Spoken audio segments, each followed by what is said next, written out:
C'est bon à savoir cette question. Pourquoi l'apprentissage est-il si important pour nos petites et moyennes entreprises? Cet après-midi, Maxime en parlait, Michel Barnier va prononcer son discours de politique générale. Il a prévu d'annoncer des économies importantes. Et pour faire ces économies, le Premier ministre pourrait annoncer une baisse des aides à l'apprentissage. Bonjour Michel Picon. Bonjour. Et merci d'être avec nous ce matin sur Sud Radio. Vous êtes le président de l'UDP, c'est l'Union des entreprises de proximité. Ça vous inquiète, cette possible baisse des aides à l'apprentissage ? Bien oui, ça nous inquiète parce que l'apprentissage, c'est un investissement pour notre jeunesse. Tous les jeunes qui passent par l'apprentissage trouvent un emploi derrière. C'est 67% d'intégration lorsqu'ils préparent un BEP, c'est 80% d'intégration lorsqu'ils préparent un CAP. Et bien évidemment, il faut accompagner ces formations pour une jeunesse qui a besoin de cela. Et donc, je l'ai exprimé au Premier ministre, c'est le véritable succès du quinquennat, l'apprentissage. C'est la réussite d'Emmanuel Macron. C'est vrai que ça peut surprendre. Voilà, cette impression de faire un peu marche arrière, quoi. Vous en avez parlé au Premier ministre, vous le disiez. Oui, absolument. Évidemment, le volume financier fléché sur l'apprentissage a considérablement augmenté. Mais cela provient d'un fait, c'est que l'apprentissage a été étendu depuis 2020, après la crise sanitaire, aux entreprises de plus de 250 salariés, qui, elles, ont formé jusqu'à des Bac plus 5, Bac plus 6, des diplômes d'ingénieurs, même HEC aujourd'hui forment un apprentissage.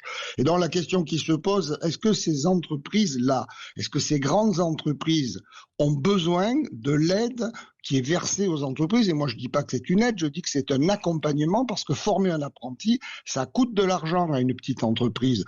L'image d'Épinal de dire ça fait de la main-d'œuvre pas chère, tout ça, c'est faux. Parce que lorsque vous avez un gamin à 16 ans qui rentre chez vous, le temps passé pour le former, pour lui expliquer... Ça coûte de l'argent et il est normal que l'État soutienne, comme il le fait dans le système scolaire traditionnel. Voilà, et donc oui, nous sommes inquiets que cela casse la machine. Donc ce que vous avez dit, Michel Picon, au Premier ministre, c'est en gros, nous on a besoin, les entreprises de moins de 250 salariés, on a impérativement besoin de ces aides à l'apprentissage. Donc réservons-les à ces entreprises. C'est ce que vous avez dit, ces entreprises de moins de 250 salariés. Absolument, absolument. Il y a une économie à faire si on réserve aux entreprises de moins de 250 salariés. Il y a une économie d'un peu plus d'1 milliard d'euros. Si on réservait simplement aux petites entreprises. Donc c'est 1 milliard de plus qui s'est ajouté dans les factures précédentes. Alors bon, il y avait une situation après la crise sanitaire où il fallait un coup de fouet, peut-être, il a été donné. Et bien évidemment, il faut revenir, je pense, à cette situation plutôt que de baisser sans discernement à tout le monde le montant de l'aide, parce que les petites entreprises, elles en ont besoin pour former ces jeunes qui ont le plus besoin de formation. Vous savez, plus on est diplômé, plus on trouve facilement un emploi. C'est pas le cas de toute une jeunesse qui sort du système scolaire traditionnel sans pouvoir trouver un avenir, et l'apprentissage donne un avenir à ces jeunes. Donc il faut pas toucher à ça. J'espère que nous aurons été entendus et qu'on n'aura pas un coup de rabot général comme ça. Que vous a dit Michel Barnier? Il vous a donné des garanties sur ces aides à l'apprentissage pour les entreprises de moins de 250 salariés? Non, il a été très à l'écoute, je pense sensible à tous les arguments, mais il ne nous a pas donné d'assurance lors de notre entretien, c'était vendredi dernier. Il nous a renvoyé à son discours de politique générale, et encore je ne sais pas si on aura les détails. Parce que parfois le diable se cache dans les détails, comme on le dit. On va voir ce qu'il va évoquer.